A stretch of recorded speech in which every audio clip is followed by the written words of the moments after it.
Welcome. So this video is all about finding and crafting a thesis statement. As you'll see, the thesis statement is really the core concept that you're trying to communicate to your audience. It's going to be what makes the audience find your ideas interesting, but it's also what makes it interesting to create on your end because you really get to dig deep into your own thoughts and discovering what you think about the world. So the objectives of this video will be to define what a thesis is, to look for qualities that you should have, things to avoid. Then we're going to give you some steps that you can use to help you generate a thesis, either from a place of just having a topic you're interested in, or if you actually have some ideas that you're already thinking about. So the definition and synonyms that we're going to go with is that's the central opinion of the paper, and that it is the opinion that the writer is trying to prove. So some synonyms are a focus of the paper, controlling idea, central idea, main claim, overall main idea. Just note that sometimes these words are used interchangeably, but they all mean or represent the same idea. Some qualities that we're looking for, and then later some things that we want to avoid. We're going to be pulling from the Harvard College Writing Center. The first thing to note is that it's not a topic, it's what you're saying about the topic. So you never want to say my thesis is America, right? It's what are you saying about America? It's not a yes or no type sentence. It's not a true or false type statement. So if you say something like America is the largest economy in the world, well, I mean, that's just true, so it's not a thesis. A thesis should be an opinion, something that you could argue with. So maybe you'll say America is positioned well to stay the largest global economy for the next 5 years. A reasonable person could say, I disagree with you. That's how you know you're getting somewhere with a thesis.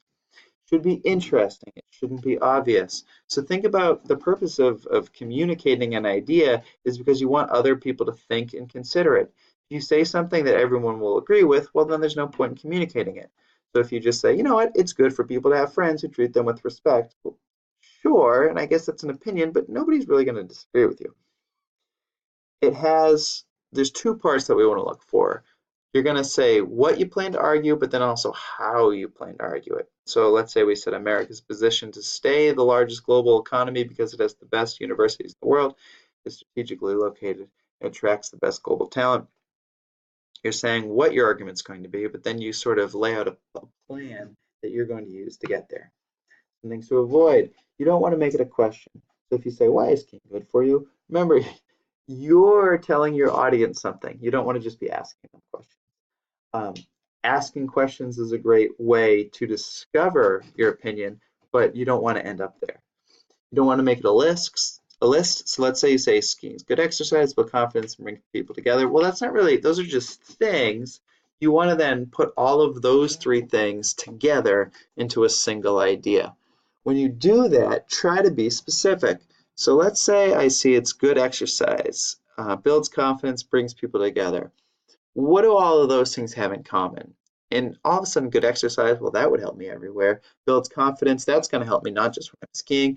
And bringing people together, those friendships are going to go beyond the mountains. So maybe, rather than just saying that skiing is good for you, I'm going to say, you know what, beyond being a fun hobby, skiing can actually help you develop important skills that's going to benefit you when you're even when you're not on the mountain.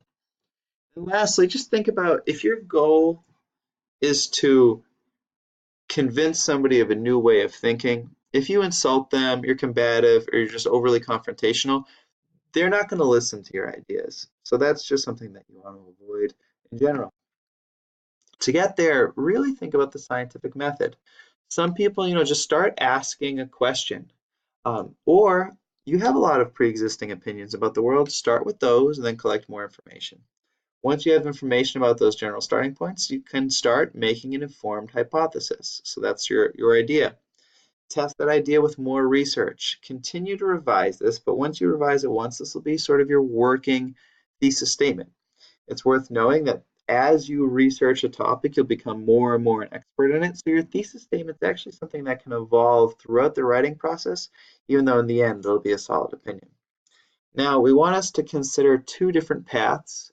Some of you guys are going to have an opinion ready to go, and that'll be one starting place. Some people, you don't really know, you can't think of an opinion off the top of your head, but maybe know a topic you want to write about. That can be your other starting place.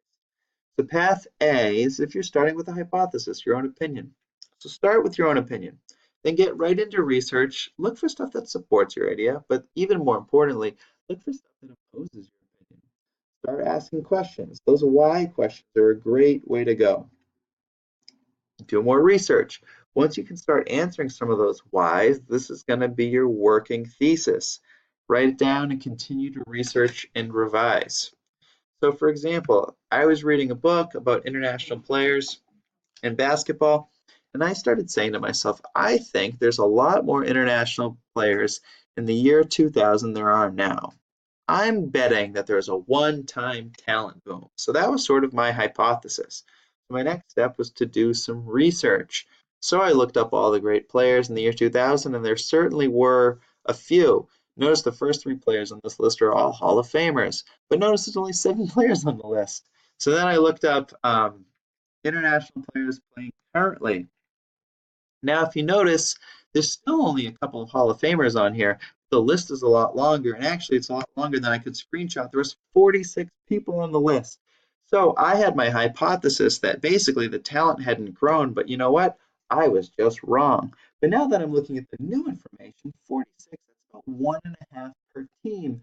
I would have thought it was more than that. I really thought it was more than that in 2000, but I was wrong.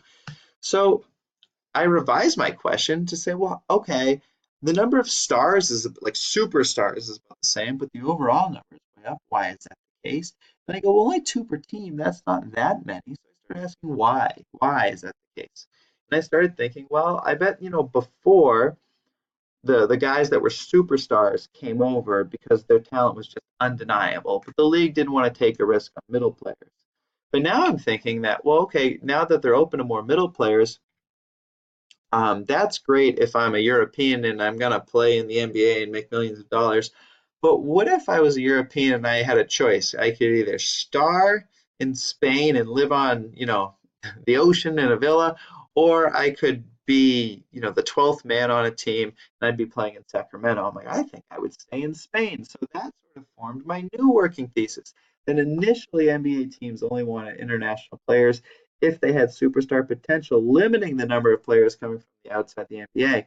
But now that teams are more accepting of foreign talent, and it's the international players who are choosing to take on a starring role in Europe rather than being a bench warmer on an NBA team. So as you can see, this thesis it's changed a lot because of research, but I also have a lot to prove.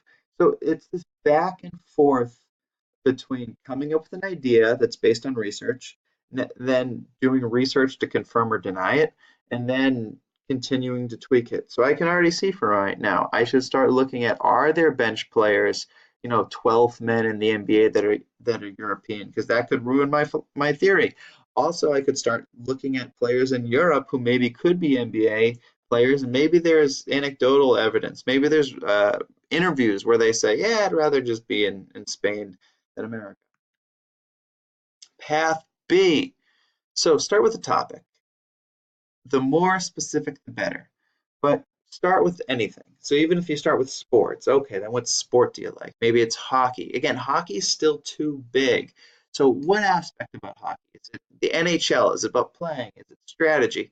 Choose something. And then once you get to that more specific area, you're going to choose a topic.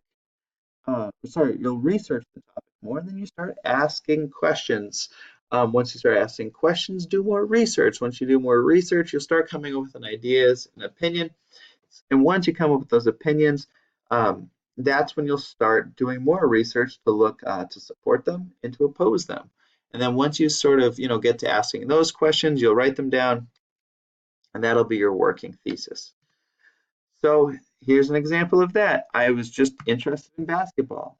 I was looking at a thing called pace. This is how fast or slow NBA teams play. And I just noticed, wow, 1998, 1999, they were really slow. Then I started looking up 1998, 1999. I was like, wow, it was low in everything, points, percentages, offensive rating. So I started asking the question, is this the worst year ever? So what that then begs is more research. So I started tinkering around with all different facts, and pretty quickly I looked at offensive rating. And 98, 99 was a really bad year, but it was the sixth worst. And then I looked at all of the ones worse than that, and I noticed they were all in the course, that then begs the question, was the 70s the worst? So I did a whole bunch of research on the 70s and a whole bunch of research on 1998, 1999. In the end, my initial hypothesis is the one I'm sticking with. But my working thesis is the 98-99 season was the worst in NBA history. So now that you have a working thesis, you can check it out. You can sort of check, does it meet the requirements? Is it a claim? It is. It's not a question. Is it specific? It is. Is it arguable? Of course, somebody could say it's a different season. So now that I've checked it out, I'm fairly confident that my working thesis is working for me, pun intended. All right, so in the end, to summarize, your thesis, it's really a claim that you're making about a topic. It should be arguable, and it can't simply be a true or false statement. Follow the steps of the scientific method. It really is just about creating questions, creating opinions, checking those opinions against facts, and then just continuous revision. Hopefully that's helpful, and hopefully you guys write some great thesis statements. All right, bye.